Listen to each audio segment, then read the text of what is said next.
কাজু কিশমিশ প্যাকেজিং এর নামে যে ভাওতাবাজি চলছিল সেই ভাওতাবাজির অবশেষে খোলসা করলো ভগবানগোলা ব্লক সমষ্টি উন্নয়ন আধিকারিক ও ভগবানগোলা থানার পুলিশ। কারণ যে ভগবানগোলা থানার অন্তর্গত হলদিয়াড়া বাগানে যে হাজার হাজার মহিলাদের যে ঢল নেমেছিল, সেখানে তাদেরকে ডেকেছিল ভাওতাবাজি দিয়ে যে কাজু কিশমিশ প্যাকেজিং করলে আপনারা পাবেন মাসিক 10 থেকে 15,000 টাকা, সেই টাকায় আপনারা সংসার চালাতে পারবেন। সেই কথা শুনে জানতে পারে ভগবানগোলার ভিডিও, তারপর তাকে ডেকে পাঠায়। তাদেরকে ডেকে পাঠানোর পরে তাদেরকে জিজ্ঞাসাবাদ করে জানতে পারে পুরোটাই চিটিং ভণ্ড। তাদেরকে অবশেষে গ্রেপ্তার করে নিয়ে আসে ভগবানগোলা থানার পুলিশ। 3 জন ব্যক্তিকে গ্রেপ্তার করে। যে এই বন্ধু মিলন কমিটির যে তিনারা হেড ছিলেন তাদেরকে গ্রেপ্তার করে নিয়ে এসেছে ভগবানগোলা থানার পুলিশ, এবং পুরো বিষয়টি খতিয়ে দেখছে কতটা সত্য এই বিষয়ে লুকিয়ে আছে।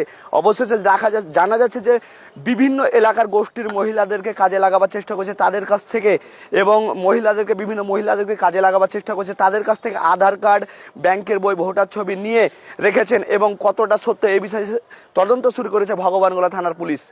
একই সঙ্গে এই যে সম্মেলন হচ্ছিল, মহিলা সম্মেলন, যে কাজ দেওয়ার নাম করে যে সম্মেলন হচ্ছিল, একই সঙ্গে বিভিন্ন মুর্শিদাবাদের বিভিন্ন ব্লক থেকে যারা মহিলারা এসেছিল, সাগরদিঘি, রানীনগর, ইসলামপুর, বেলডাঙ্গা, বিভিন্ন ব্লকের সালার, বিভিন্ন ব্লকের মহিলারা এসেছিলেন এই ভগবানগোলা এলাকায়। তারা জানতে পায় যে কাজু কিশমিশ প্যাকেজিংয়ের নামে কাজ দেওয়া হচ্ছে সেই কাজের ক্ষেত্রে, কারণ মহিলারাও চায় যে বাড়িতে বসে কাজ করতে, কিন্তু অবশেষে জানতে পারা যায় একেবারে চিটিং ভাওতাবাজি। তাদেরকে অবশেষে ভগবানগোলা থানার পুলিশ গ্রেপ্তার করে নিয়ে আসে।